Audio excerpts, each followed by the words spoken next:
À nouveau efficace cette saison, un joueur a souvent été moqué pour sa finition dans notre bel hexagone. Vous voyez de qui je parle? Le joueur le plus cher de Ligue 1. Voyons, Edinson Cavani. Ces dernières saisons, il jouait à un poste qui n'était pas le sien. Même placé avant-centre, son poste de prédilection, rien ne changeait. Toujours les mêmes ratés. Pour certains, bon, on va le reconnaître beaucoup, ridicules. L'Uruguayen est un joueur malchanceux, que ce soit en club ou en sélection. Pour le détailler, retour sur sa carrière.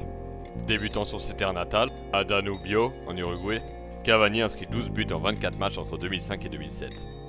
Il est appelé par sa sélection U20 pour le championnat sud-américain au Paraguay et finit meilleur buteur du tournoi avec 7 réalisations tout de même. A noter que le deuxième du classement n'était autre qu'un certain Arturo Vidal, tandis que Pato complétait le podium.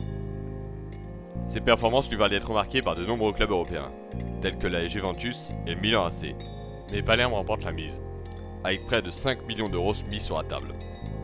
Dès son premier match, il ouvre son compteur 15 minutes après son entrée en jeu, un but splendide qui plus est, qui augure un bon avenir. Il ne parviendra néanmoins pas à récupérer une place de titulaire dès sa première saison, tant de s'acclimater au pays, de progresser et de voir un de ses concurrents au poste partir à la Juve. L'année suivante, il réussit à être titulaire et joue 32 matchs. Il marque relativement peu, 6 buts tout de même, mais un élément important de l'effectif. En 2008-2009, Cavani marque 15 fois et se montre calme et sans hésitation devant le but, ce qui lui vaut son surnom d'El Matador.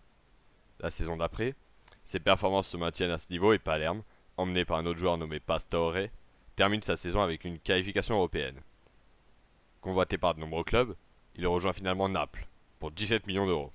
Dans un championnat qu'il connaît très bien, il fait très vite oublier Cagliarella, parti chez le rival turinois.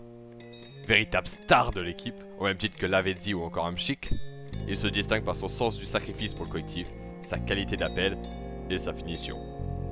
Dès son arrivée, il trouve le chemin défilé par 7 fois en Europa League et termine la saison avec un joli total de 33 buts, dont 26 en championnat. Il convient de rappeler que l'année précédente, en 2009-2010, Hamšík, qui était le meilleur buteur du club, il n'affichait que 12 malheureux petits pions. L'année suivante, l'Uruguayen la passe sur les mêmes bases et marque encore 33 buts. Belle régularité, vous le noterez.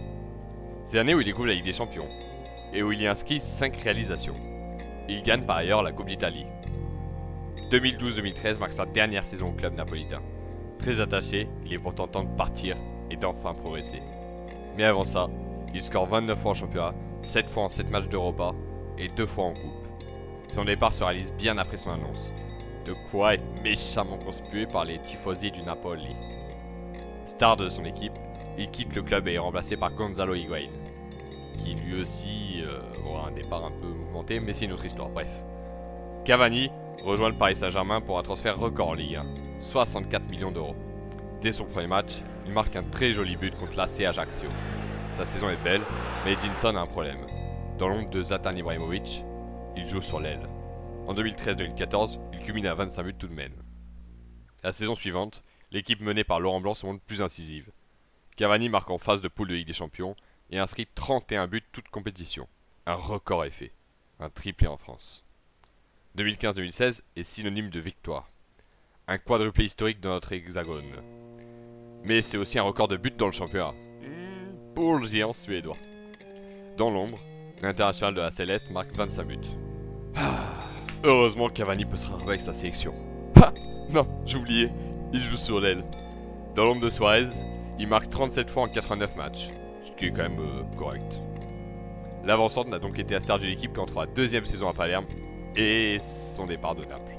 En sélection, malgré son talent qui aurait pu faire de lui la pièce principale, il vit dans l'ombre de Luis Suarez et joue à un poste qui n'est pas le sien. Pareil au PSG, où il a été masqué par Zlatan. Depuis le départ du Suédois, Cavani impressionne. Il a eu de nombreux manqués, à l'image de son match contre Metz ou encore Arsenal.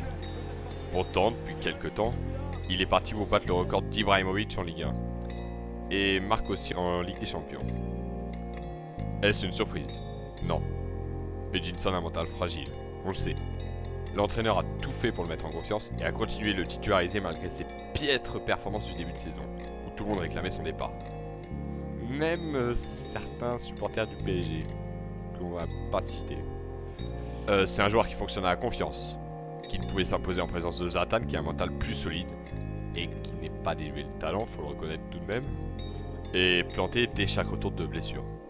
Une autre chose sert l'Uruguayen, Le système d'Emery mise beaucoup sur l'avant-centre. Le jeu tourne autour de lui, ce qui lui permet d'avoir plus de ballons devant le but et sans longue course de 60 mètres pour revenir défendre, comme il le faisait avant sur l'aile.